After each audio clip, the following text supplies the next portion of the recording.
Bien-aimés frères et sœurs, vous connaîtrez la vérité et la vérité vous affranchira. Ça, c'est pas moi qui le dis, c'est la Bible qui le dit. Mais moi, je vous dis mieux. Vous connaîtrez la vérité historique, notamment celle de vos ancêtres kémites, et vous aurez une vision globale de ce que c'est que la vraie souveraineté politique. J'ajoute, vous reviendrez à la spiritualité africaine ancestrale et vous comprendrez les enjeux de l'indépendance économique. Et pour terminer, vous accepterez votre identité culturelle kémite et vous obtiendrez deux choses. La première, c'est la paix. La seconde, c'est le développement, à une condition.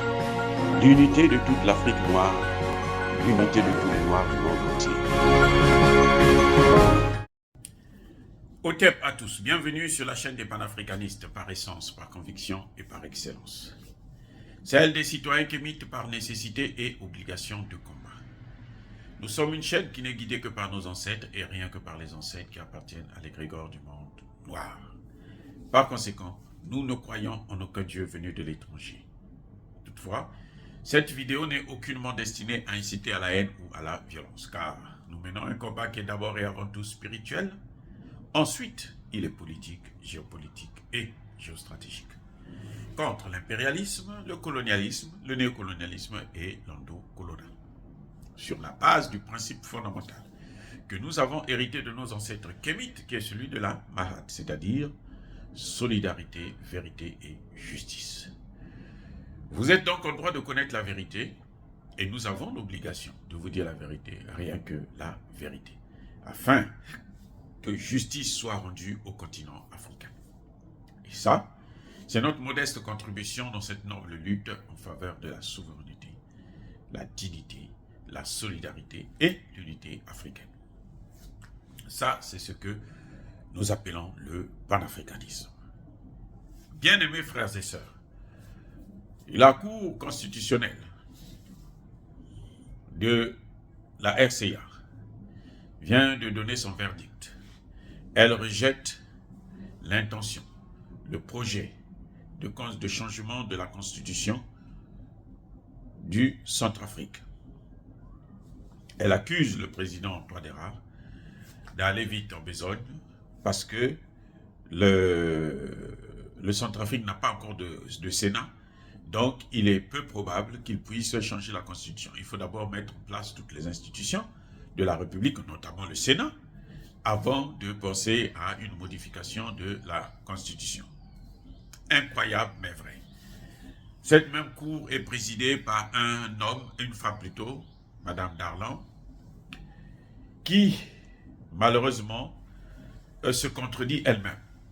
Il y a quelques années, lors de la prestation de serment du président Touadéra, elle lui disait très bien ceci.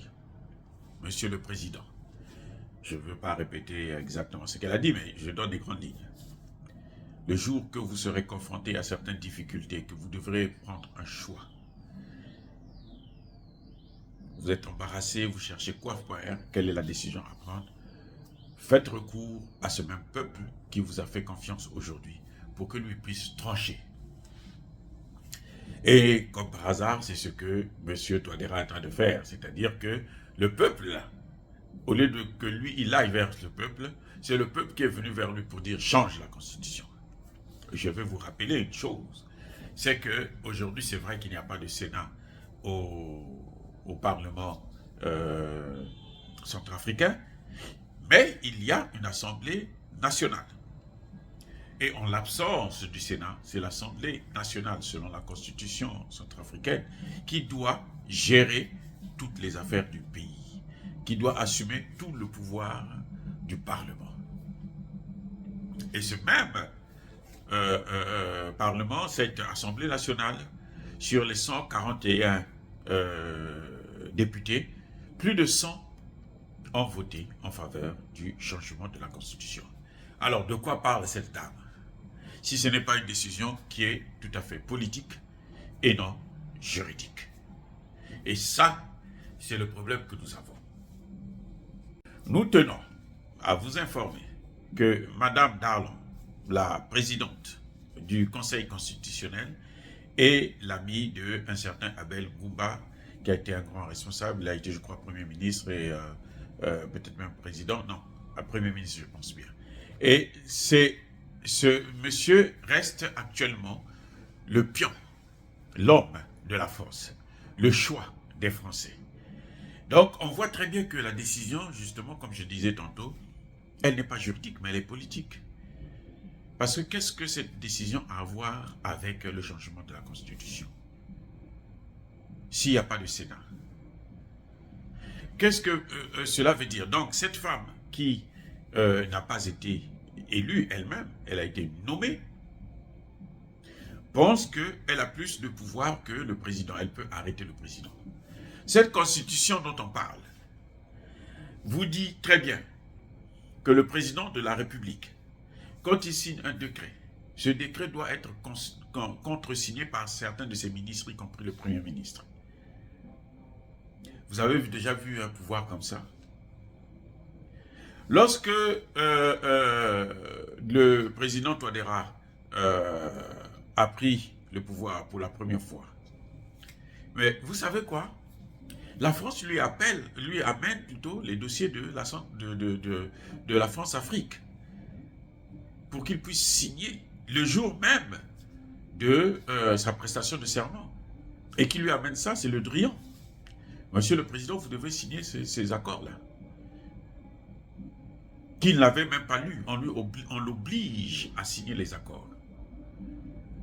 Le président Touadéra qui dit, ok, d'accord, donnez, je veux voir, je veux lire. Il prend, il tend à son conseiller, et le conseiller a déchiré le papier devant Le Drian qui avait amené le document.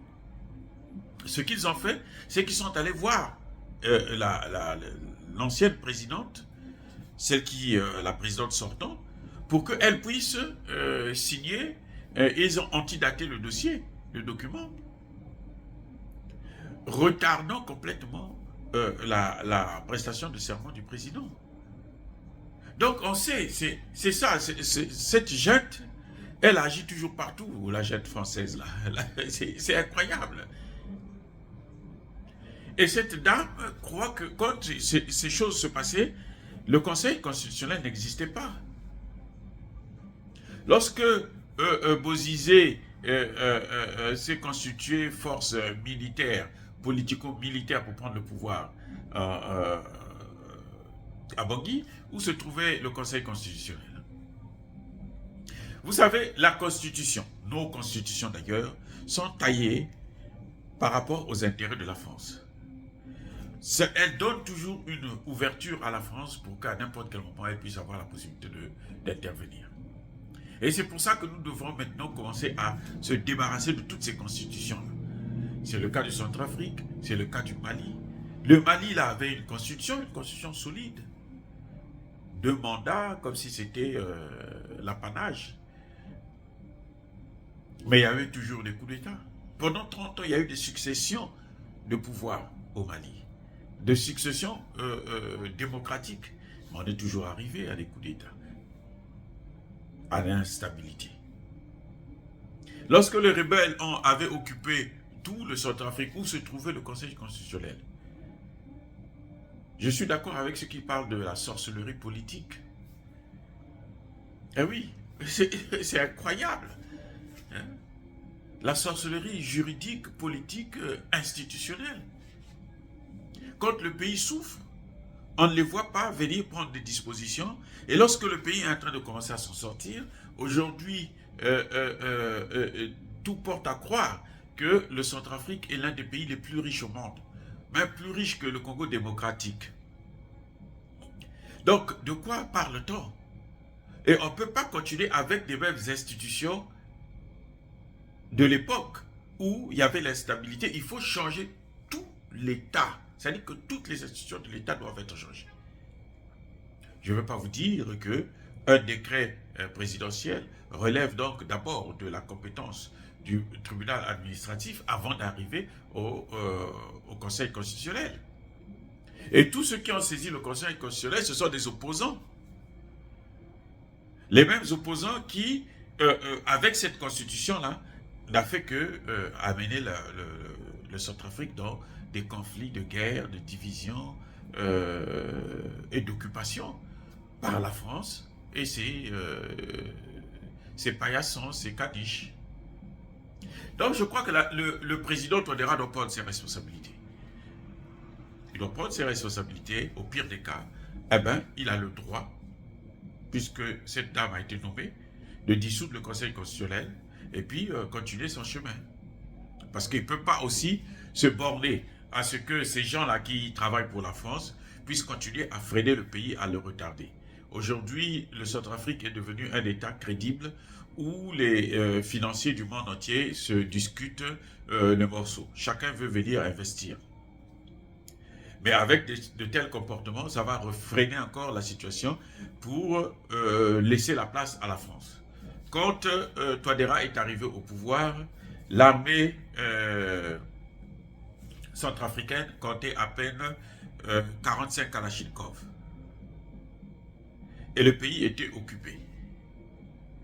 Vous voyez? Et donc,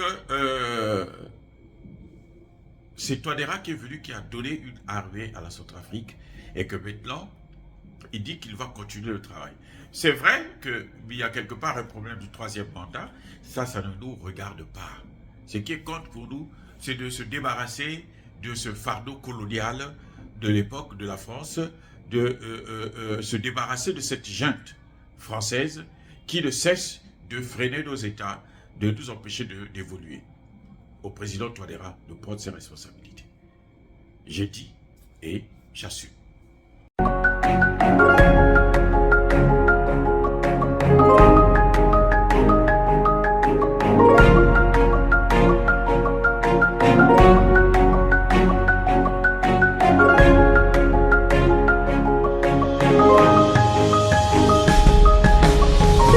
Eux, ils marchent par la foi et non par la vue. Mais moi, je vous conseille vivement de marcher par la connaissance scientifique et historique, notamment celle de nos ancêtres kémites, par les cinq sens et par l'intelligence. À vous, Apia.